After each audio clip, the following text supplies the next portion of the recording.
அனைவருக்கும் வணக்கம். நம்ம டெய்லியும் prelims and mains point of வியூல கரண்ட் அஃபேர்ஸ் ஆர்டிகல்ஸ் பார்க்குறோம். இன்னைக்கு என்ன ஆர்டிகல்ஸ் இருக்கு அப்படிங்கிறத பார்ப்போம். சரிங்களா? ஸோ ஃபர்ஸ்ட் பார்த்தீங்க அப்படின்னா என்ன கொஸ்டின்ஸ் இருக்கு அப்படிங்கிறத பார்ப்போம். சரியா? ஸோ ஃபர்ஸ்ட் கொஸ்டின் பார்த்தீங்கன்னா, தமிழ்நாடு அக்ரி பட்ஜெட்ல இருந்து வந்திருக்கு. So scheme for solar powered pump sets would be installed for the benefit of 1000 farmers அப்படின்னு சொல்லி குடுத்திருக்காங்க. ஸோ 1000 விவசாயிகளின் நலனுக்காக சூரிய சக்தியில் இயங்கும் பம்ப் செட்டுகள் நிறுவப்படும் அப்படிங்கிறத குடுத்திருக்காங்க. இந்த திட்டத்துக்கு கீழ பார்த்தீங்கன்னா, 70% subsidy will be given to small and marginal farmers and SC, ST farmers and for others subsidy would be 60% அப்படின்னு சொல்லி குடுத்திருக்காங்க.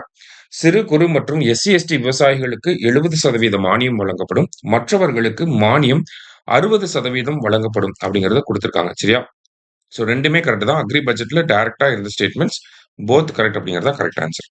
அடுத்தது மேட்ச் குடுத்திருக்காங்க. இந்த பட்ஜெட்ல பார்த்தீங்கன்னா, இந்த 5 ப்ராடக்ட் அதோட ஊர் பேர குடுத்திருக்காங்க. இதுக்கெல்லாம் பார்த்தோம்னா, நமக்கு ஜிஐ டேக் வாங்குறதுக்காக நாங்க வொர்க் பண்ண போறோம் அப்படிங்கிறத தமிழக அரசாங்கம் சொல்லியிருக்காங்க. சரியா?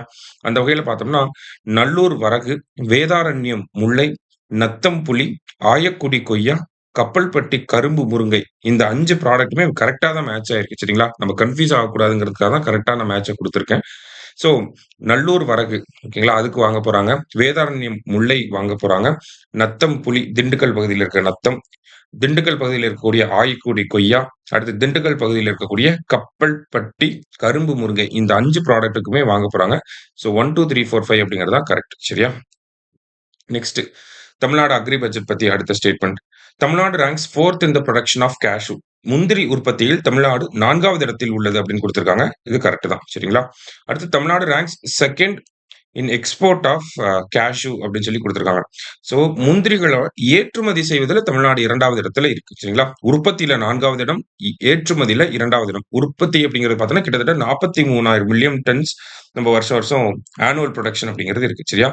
Tamil Nadu cashew board will be set up at an cost of 10 crore அப்படின்னு சொல்லி குடுத்திருக்காங்க. தமிழ்நாடு முந்திரி வாரியம் 10 கோடி செலவில் அமைக்கப்படும் அப்படிங்கிறத சொல்லியிருக்காங்க. எங்க வரப்போகுது அப்படிங்கிறத இன்னும் சொல்லல.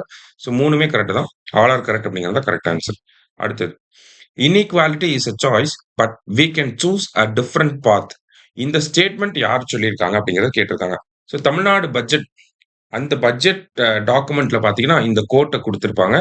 பட்ஜெட் உரையில இந்த கோட் வந்து இருந்திருக்கும். தமிழ்லயும் இப்படியே தான் குடுத்திருந்தாங்க. அதனால தான் நம்மளும் அப்படியே வச்சிருக்கோம். சரிங்களா?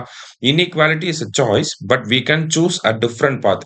இது எந்த பிலாசபர் சொல்லியிருப்பாங்கன்னா, பிலாசபர் இல்ல. இவர் வந்து ஒரு எக்கனாமிஸ்ட் ஓகேங்களா? தாமஸ் பிக்கெட்டி அப்படிங்கிற இந்த பிரெஞ்சு எக்கனாமிஸ்ட் தான் வந்து இந்த ஒரு ஓகேங்களா? தாமஸ் பிக்கெட்டி இவர் வந்து ஒரு பிரெஞ்சு எக்கனாமிஸ்ட். சரியா? லாஸ்ட்டா which of the following are used for technological analysis of excavated archaeological and articraft அப்படின்னு சொல்லி கேட்டிருக்காங்க. சரியா? ஸோ அகழ்வாராய்ச்சி செய்யப்பட்ட தொல்பொருள் தொழில்நுட்ப பகுப்பாய்வுகளுக்கு பின்வருவனவற்றில் எவை பயன்படுத்தப்படுகின்றன? அதாவது ஒரு ஆர்க்கியாலஜிக்கல் எக்ஸ்கவேஷன் பண்றாங்க. நெறைய ப்ராடக்ட்ஸ வந்து எடுக்குறாங்க. அத வந்து நம்ம டெஸ்டிங்க்கு அனுப்புவாங்க. டெஸ்ட் பண்ணி தான் இது வந்து இவ்ளோ காலம் பின்தங்கியது, இவ்ளோ காலம் பழமை வாய்ந்தது அப்படிங்கிறத நம்மளால கண்டுபிடிக்க முடியும். இல்லையா? ஸோ அந்த டெஸ்டிங்க்கு டெக்னாலஜிலாம் பயன்படுத்துறாங்க அப்படிங்கிறது தான் கேள்வி. சரிங்களா? ஸோ மைக்ரோ பாட்டனி அப்படிங்கிறது பயன்படுத்துறாங்க. போலன் அனாலிசிஸ் அப்படிங்கிறது பயன்படுத்துறாங்க. செராமிக் டெக்னாலஜி அப்படிங்கிறத பயன்படுத்துறாங்க. 3 இத பொறுத்தவரைக்கும் பார்த்தோம்னா, நம்ம பட்ஜெட் டாக்குமெண்ட்ல ஒரு 5, 6 மெத்தடாலஜிஸ் வந்து குடுத்திருப்பாங்க. என்னென்ன மெத்தடாலஜிஸ்லாம் இருக்கு அப்படின்னு பார்த்தோம்னா, ஃபர்ஸ்ட் வந்து தொல் மரபணுவியல் அப்படின்னு சொல்லுவாங்க. தொல் மரபணுவியல் அதாவது ஏன்சியன்ட் டிஎன்ஏ அனாலிசிஸ் அப்படிங்கிறது ஃபர்ஸ்ட் ஒன். அடுத்ததா பார்த்தீங்கன்னா, உலோகவியல் பகுப்பாய்வு மெட்டலர்ஜிக்கல் அனாலிசிஸ் அப்படின்னு சொல்லுவாங்க. நோட் பண்ணி வச்சுக்கோங்க.